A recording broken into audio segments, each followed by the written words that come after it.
The House Judiciary Chairman Jerry Nadler now says it is unlikely Special Counsel Robert Mueller will testify on May 15th. That was a date floated by Democrats earlier this month. Nadler says talks to finalize a date are ongoing with Mueller's team at the Justice Department. Of course, that all depends on if President Trump will attempt to prevent Mueller from testifying.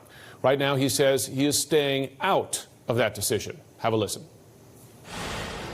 Will you allow Robert Mueller to testify in Congress? Well, I'm going to leave that up to our very great Attorney General, and he'll make a decision on that. Well, we'll see. Let's discuss with former Massachusetts Governor Bill Weld. He is running against President Trump for the Republican nomination for president in 2020. Governor, we appreciate you taking the time this morning. Jim, thanks so much. So let's get to this issue here. You've said the president should resign, but interestingly, you have not gone as far as to say he should be impeached, preferring this to be a decision at the ballot box in 2020. Since you made that statement, though, the president has instructed virtually the entire executive branch to ignore all subpoenas from Congress and may or may not stand in the way of the special counsel testifying. Does that change your view? Well, I think the president is trying to bait Congress into impeaching him, because then he can have a complete circus between now and the 2020 election. But his position, you're right. It's just they are Democrats, therefore they are partisan, therefore we're not cooperating in any way with them. He's abandoned all responsibility that should attach to his office as president. Congress is an equal branch of government under the Constitution, maybe even a superior branch of government. It's Congress in Article 1. It's not the president. So I think the president has shown that he really has no interest in being serious about any of the great issues of the day in Washington. He has one-word slogans: wall, hoax. So he's not really doing the job, in my view. Do you think he has the politics right here? Because we've noted that Democrats running for the 2020 nomination, they don't talk about the Mueller report or investigation very much. They're not getting asked about it very much. Does the president have his finger on the pulse here, in effect, correctly?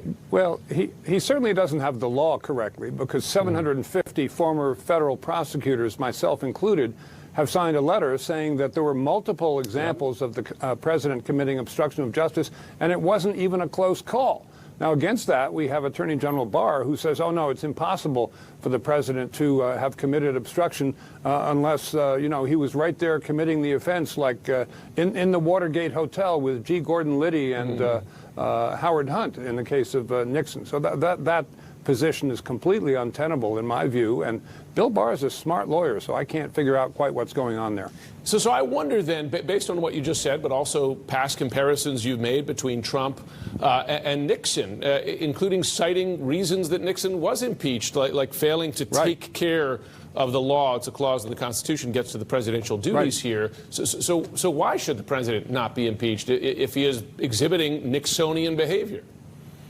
Oh, on the law, he's absolutely subject to impeachment right now. I mean, he's making no effort to see that the laws are faithfully executed. And Volume 2 of the Mueller report makes that very clear, and makes clear that if you read the end of it, pages 178 to 183 of Volume 2, he makes it clear that the president even acted with corrupt intent. So it's all there. And the argument against impeaching now is a purely political argument that we don't want just a circus between now and November of 2020. We want the president to be held accountable for what he's done and left undone. On your colleagues, Republican colleagues, many of whom in previous times were very critical of the president. Lindsey Graham called him a kook.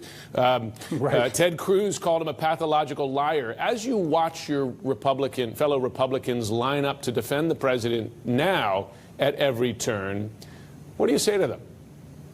I find it incomprehensible. You know, I know a lot of those senators in D.C., the Republicans, and they're good people, and I just don't understand why nobody will bell the cat. It really seems to me to be a case of no one will say the emperor has no clothes except until a 6-year-old boy says it, and then everyone says, oh, yeah, we knew that all the time. So, you know, I think that dam is going to burst at some point, and the president can't continue to live in this unreality that he's concocted for himself. I mean, his position is there is no primary, there is no election. But let's be honest, the president wants to be reappointed president by the Republican National Committee, and he doesn't want to brook any interference with that hallowed process. You know, that's not how the world works, the real world. How do you, talking in the real world, have a path to winning here when 86% of Republicans, based on the CNN's latest poll, approve of his job as president? Well, you know, I'm going to play it the old-fashioned way, one voter at a time in New Hampshire. I'm taking off for New Hampshire and Vermont to campaign tomorrow. But as I say, I think the president's approach here, I'm not going to play ball. I'm not going to exercise any of my responsibilities. I'm going to hollow out the State Department, the Defense Department, the Homeland Security Department, so that all that power will revert to me, the president, individually, and I'll make all the decisions, and I don't have to listen to Congress or anybody else.